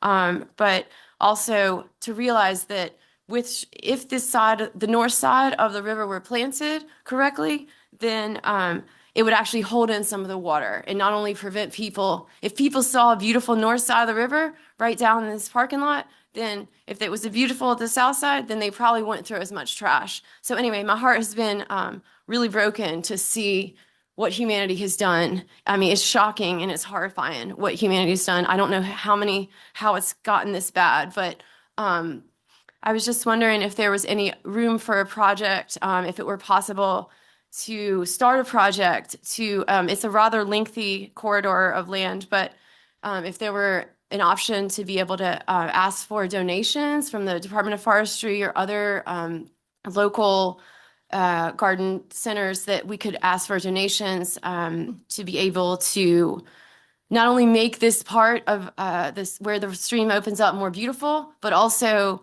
save a lot of the erosion and stormwater runoff. So Thank you, Ms. Vance. We appreciate it.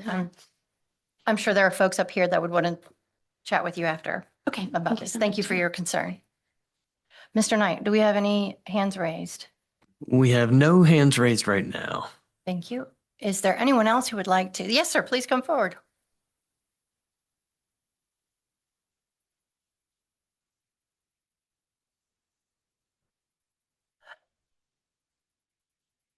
Good evening, Mayor Edwards and City Council members. Good evening. My name is Jed Ball, and I'm my third year as a Stanton resident and live on Bagby Street. Since I've lived here, I've been able to taste the best food from local restaurants, run with my run club all across the city, and meet a diverse set of fellow Stantonians, which is why I'm here tonight.